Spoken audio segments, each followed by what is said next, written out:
You can bend, stretch,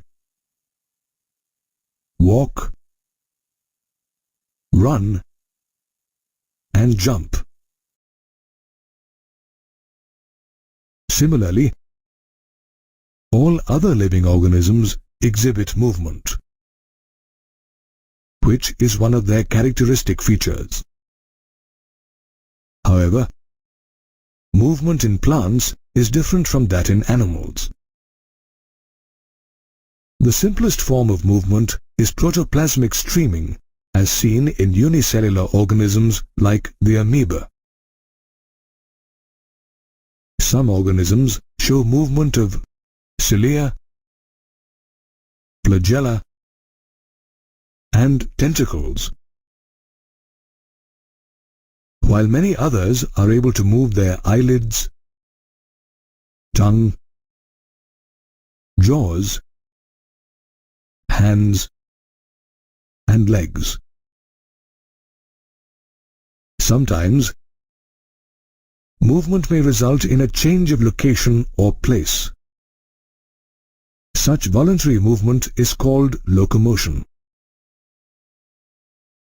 The different types of locomotory movements are swimming, walking, running, climbing, and flying.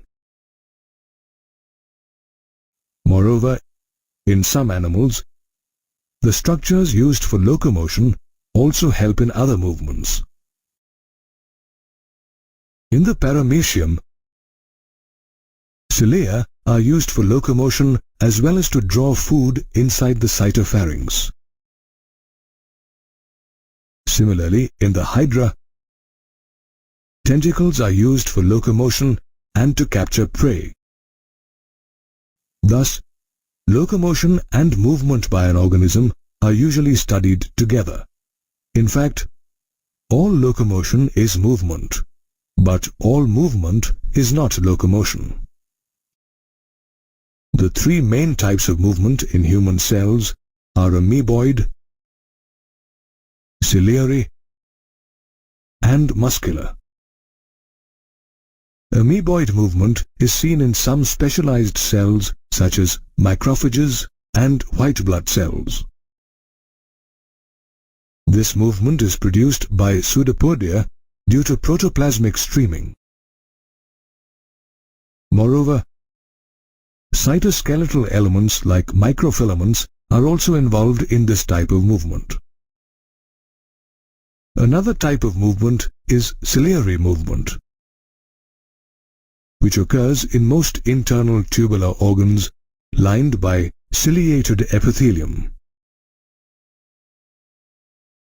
One such example of ciliary movement is seen in the trachea, where the cilia move in a coordinated manner to remove dust particles and foreign substances inhaled while breathing. Another example is the movement of the egg through the female reproductive tract, which is lined by cilia. The third type of movement is muscular movement, which is seen in the eyelids, tongue, jaws, hands, and legs. The contractile muscles help in body movements and locomotion of the organism. Moreover, locomotion is brought about by the coordination of the muscular, skeletal, and neural systems. Thus, living organisms move from one place to another as well as exhibit different types of movement such as amoeboid, ciliary, and muscular movement of the eyelids, tongue, jaws, hands, and legs. Muscles play an important role in body movements as well as the movement of internal organs. Without muscles, it would be impossible to bend, stretch, walk, or perform any activity. In fact, muscles constitute about 40 to 50% of body weight in adults. Muscle is a specialized tissue that originates in the mesoderm. Interestingly, it is the only tissue in your body that has special properties like contractility, extensibility, elasticity, and excitability. Muscles can be classified based on their location, appearance, and nature of regulation of their activities. Based on their location, muscles are classified into three types, namely skeletal, visceral, and cardiac. Skeletal muscle tissues are attached to the bones of the body by collagen fibers called tendons. These muscles are striated or striped and are also referred to as voluntary muscles, as they are under the control of the nervous system. Skeletal muscles help in locomotion and different body postures. Another type of muscle are visceral muscles. They are found in the inner walls of hollow visceral organs such as the alimentary canal and reproductive tract.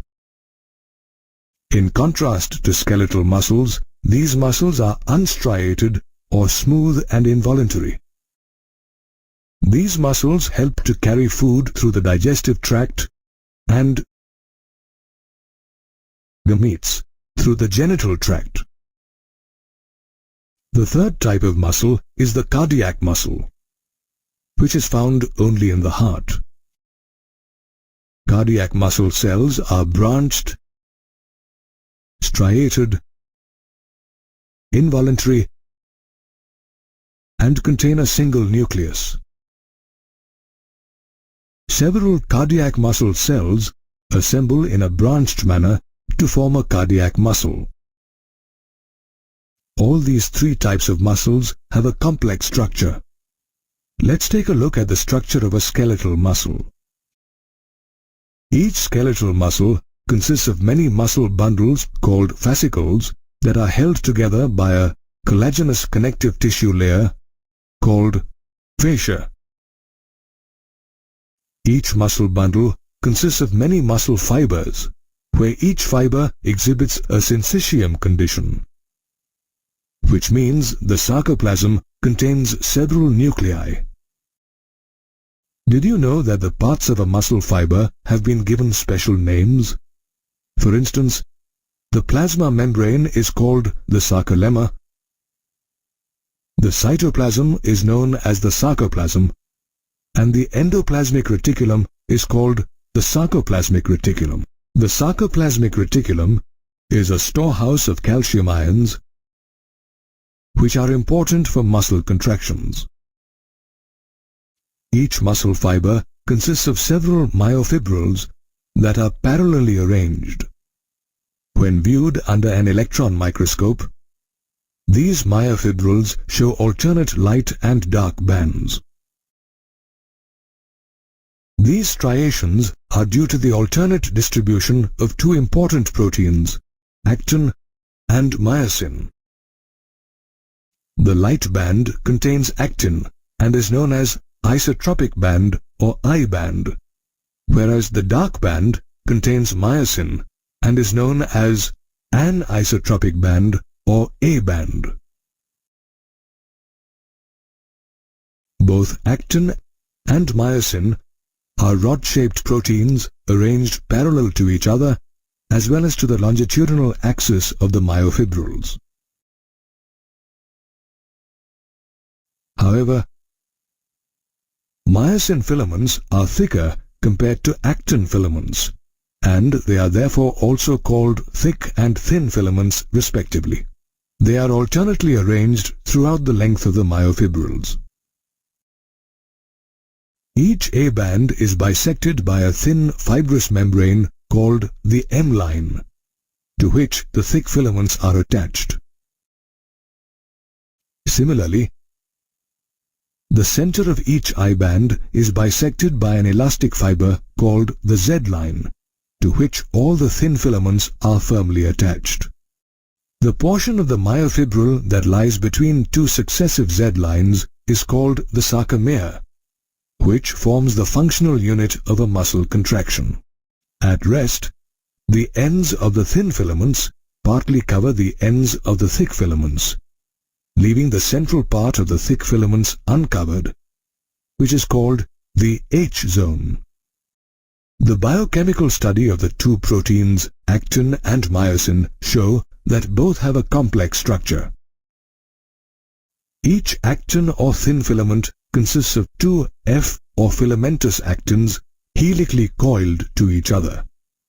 Each F actin is a polymer of monomeric G or globular actin.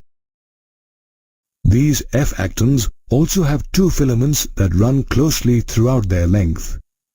These filaments are made of a protein called tropomyosin, which bears another complex protein called troponin at regular intervals. In a resting state, a subunit of troponin covers the active binding sites for myosin on the actin filaments. Similarly, each myosin or thick filament is a polymerized protein. It is made up of many monomeric proteins called meromyosins. Each meromyosin consists of two important parts, a globular head with a short arm and a tail. However, the globular head and arm is heavier than the tail and is therefore called heavy meromyosin or HMM, while the tail is called light meromyosin or LMM. The HMM component projects at regular distances at an angle from the surface of the myosin filament and is called the cross-arm. The head has binding sites for actin and ATP. Additionally, it has an active ATPase enzyme that breaks down the ATP into ADP plus inorganic phosphate, thereby releasing energy.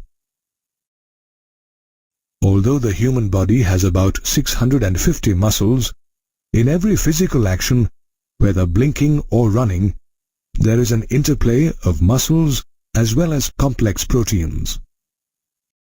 Muscle is a special organ that transforms chemical energy into movement. How do you think our muscles contract when we smile, jump, or cycle? The mechanism of muscle contraction is well understood by the sliding filament theory. According to this model, muscle fibers contract when thin or actin filaments slide over the thick or myosin filaments. To start a muscle contraction, the central nervous system or CNS sends a signal via a motor neuron. The motor neurons, along with the connected muscle fibers, form a motor unit. In fact, the junction between a motor neuron and sarcolemma of the muscle fiber is called the neuromuscular junction or motor end plate. When a neural signal reaches the motor end plate, it releases a neurotransmitter called acetylcholine. This neurotransmitter generates an action potential in the sarcolemma, which spreads into the muscle fiber, causing the release of calcium ions in the sarcoplasm. The calcium ions further bind to a subunit of troponin on the actin filaments, which causes the troponin to change conformation and move the tropomyosin.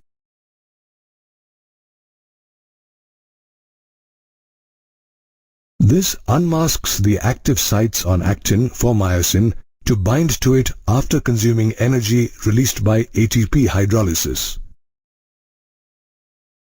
Myosin binds to actin to form a cross bridge.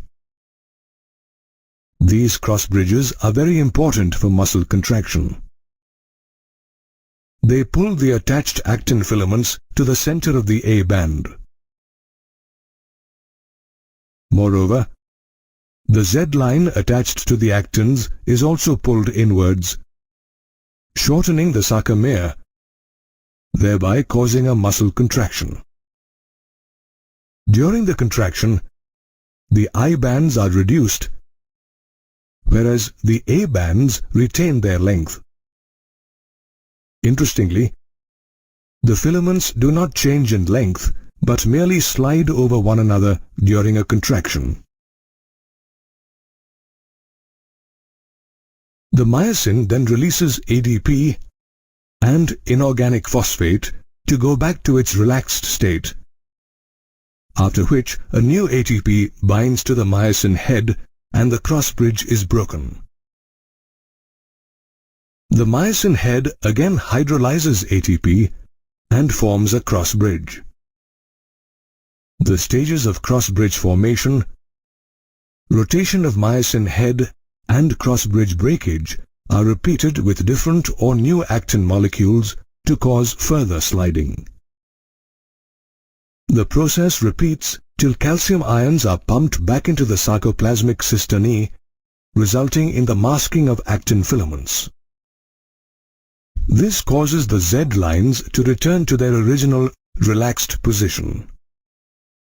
In fact, the repeated activation of muscles may lead to the accumulation of lactic acid due to the anaerobic breakdown of glycogen, causing muscle fatigue.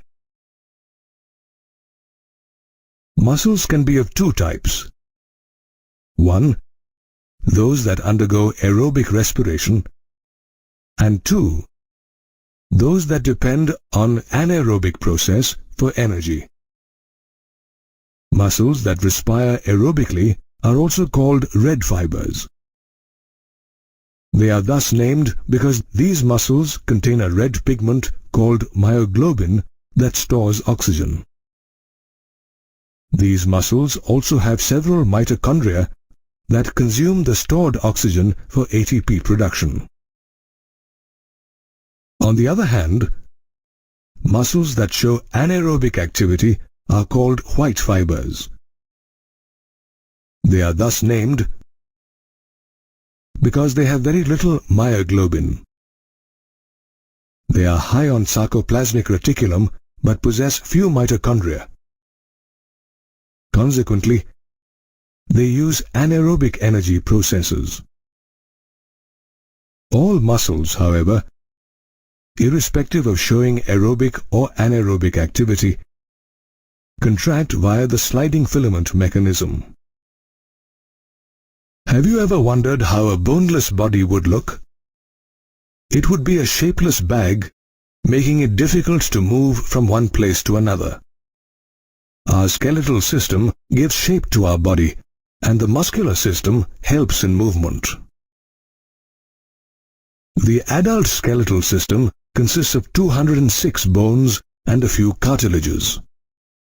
Did you know that a newborn baby has around 300 bones, which fuse as the baby grows, resulting in 206 bones in an adult? Both bone and cartilage are specialized connective tissues. However, bone has a hard, non-pliable matrix due to the presence of rich calcium salts, while cartilage has a pliable matrix due to chondroitin salts. The skeletal system has two main divisions, the axial and the appendicular skeleton. The axial skeleton includes the basic central framework of our body, while the appendicular skeleton includes the bones of the limbs and their supporting girdles. The axial skeleton consists of 80 bones, which include the skull, vertebral column, ribs, and sternum. The skull has two sets of bones, cranial and facial. The 8 cranial bones fuse to form a cranium or brain box, while the 14 facial bones form the face. The skull also includes a U-shaped hyoid bone and 2 ear ossicles, one on either side. Each ear ossicle consists of 3 tiny bones: malleus, incus, and stapes. The skull also has a large hole called the foramen magnum, through which the spinal cord, after emerging from the brain, continues into the vertebral column. The skull articulates with the vertebral column with the help of 2 occipital condyles. The vertebral column has 3 main functions. It protects the spinal cord, supports the head, and serves as the point of attachment for the ribs. It consists of 26 differently shaped bones called vertebrae. Each has a central hollow portion called the neural canal, through which the spinal cord passes. The vertebrae are divided into 5 groups according to the region they occupy. The neck region has 7 cervical vertebrae, followed by 12 thoracic, 5 lumbar, 1 sacral, and 1 coccygeal. In adults, the sacral and coccygeal vertebrae unite to form the sacrum and coccyx respectively. In fact, the first 2 cervical vertebrae, called the atlas and the axis, allow nodding and rotating movements of the head. There are 12 pairs of ribs, where each rib is a flat bone attached dorsally to the thoracic vertebrae. The first 7 pairs of ribs are called true ribs, as they are attached dorsally to the thoracic vertebrae and ventrally to the sternum by means of hyaline cartilage. The 8th, 9th, and 10th pairs of ribs are called false ribs or vertebrochondral ribs. These ribs are not attached directly to the sternum, but they join the 7th rib with the help of hyaline cartilage. The last 2 pairs are called floating ribs, as they are not attached to the sternum. The ribs, along with the thoracic vertebrae and sternum, form the rib cage, which protects vital organs like the heart and lungs. Thus, the axial skeleton consists of 80 bones, including the skull, vertebral column, ribs, and sternum. The remaining 126 bones form the appendicular skeleton, which includes the bones of the limbs and their supporting girdles. Interestingly, each limb consists of 30 bones. The bones of the forelimb or hand include the humerus, radius, and ulna, 8 carpals or wrist bones, 5 metacarpals or palm bones, and 14 phalanges.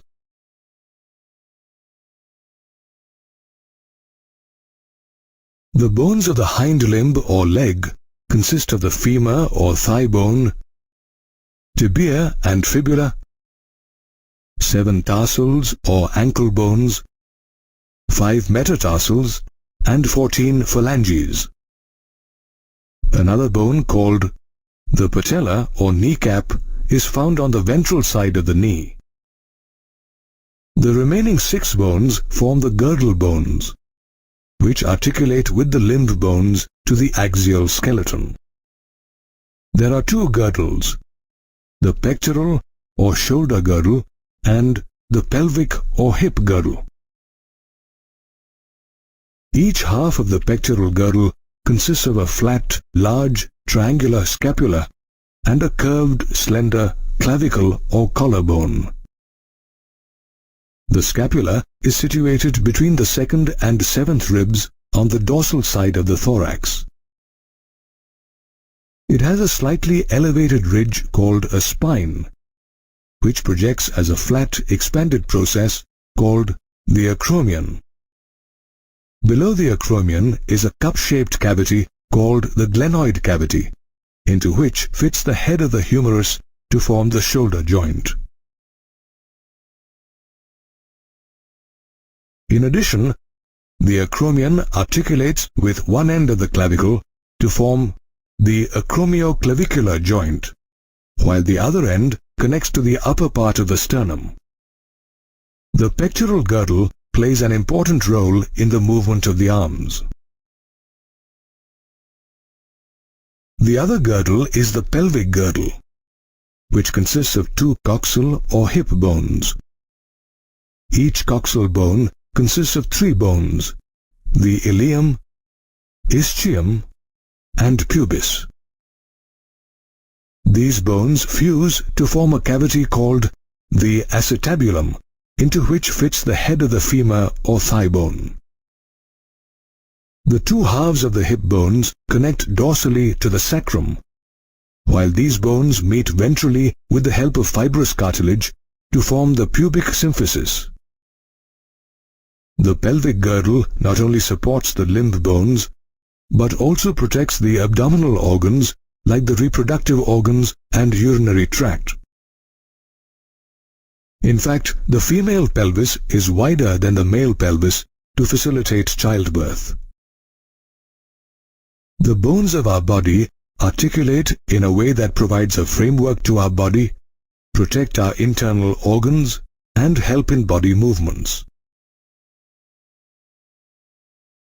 The point at which two bones or a bone and a cartilage make contact is called a joint.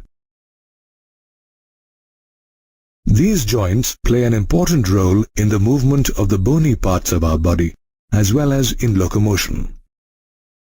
However, their movability depends on various factors such as the force exerted by the muscles, weight, and act of fulcrum, where the joint acts as the fulcrum.